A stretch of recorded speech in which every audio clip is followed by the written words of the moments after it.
situasi kecewa, situasi berat, situasi merasa sendiri, ditinggalkan, diabaikan, gak punya siapa-siapa, banyak masalah, terbeban, situasi sedih. Dan dalam situasi itu, kunci untuk kita survive, kunci untuk dapat jalan keluar, kunci untuk dapat keajaiban itu cuma satu, husnudzon kepada Allah. Berbaik sangka kepada Allah, itu kunci teman-teman. Dan kunci ini adalah kunci paling mudah. Bukan kata saya, kata ulama dan nanti banyak sekali contoh-contoh kisahnya. Ternyata yang paling mudah untuk kita mendapatkan kunci keajaiban dalam hidup itu, yang paling mudah karena dia gak butuh effort banget adalah berbaik sangka kepada Allah. Sangat-sangat tidak butuh effort yang berlebihan.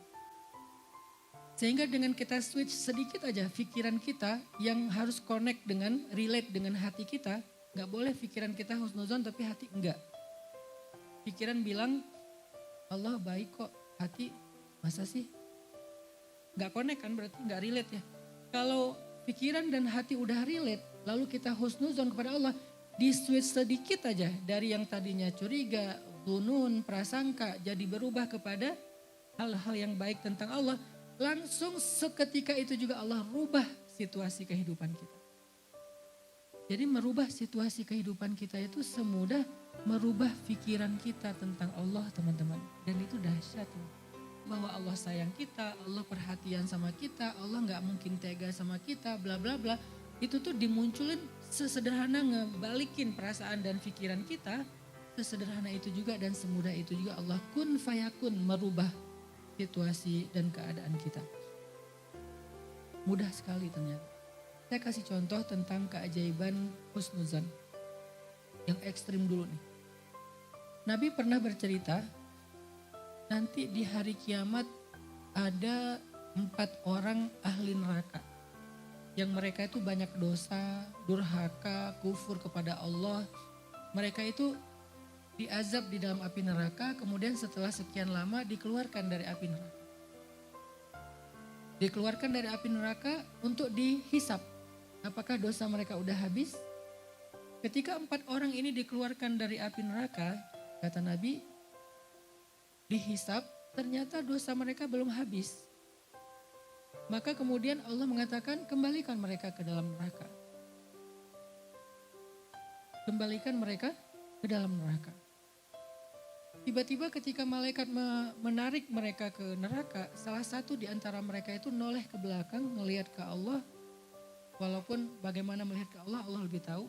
Dia noleh ke belakang dan mengatakan, ya Rabbi, aku tidak pernah menyangka Engkau akan mengembalikan aku ke dalam api neraka. Karena ketika aku dikeluarkan dari api neraka, aku menyangka Engkau telah mengampuni aku.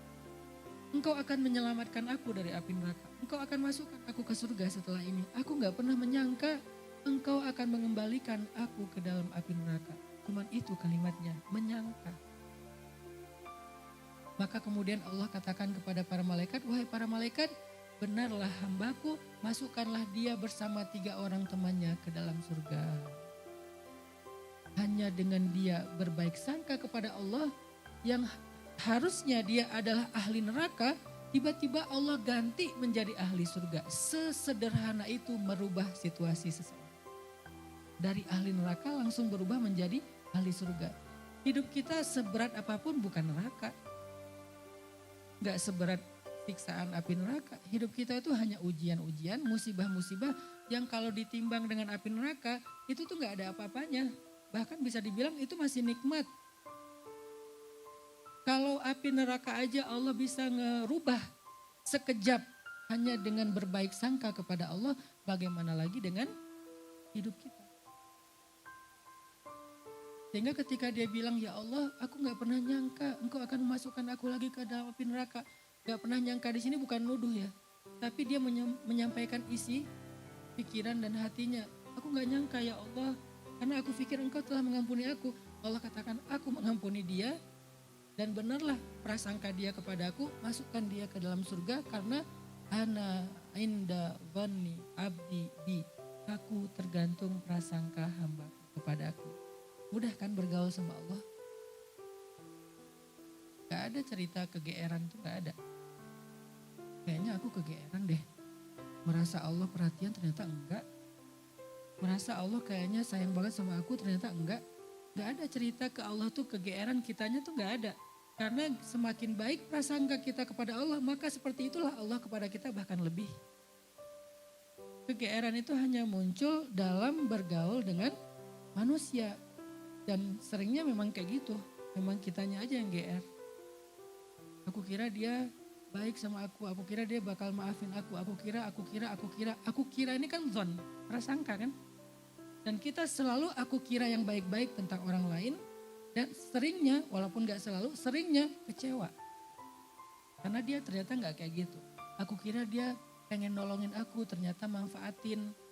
Aku kira dia jujur, ternyata dia dusta. Aku kira dia amanah, ternyata dia khianat. Aku kira dia tulus, ternyata ada udang di balik batu. Aku kira, selalu aku kira yang husnuzon, tapi seringnya kecewa. Walaupun kita tetap disuruh berhusnuzon kepada manusia. Tapi beda halnya ketika kita aku kira Allah itu titik, itu beda. Gak akan ada istilah kegeeran. Lo aja yang kegeeran. Emang Allah kayak gitu? Gak ada. Aku tergantung prasangka hambaku kepadaku. Sesederhana itu bergaul sama Allah. Mudah.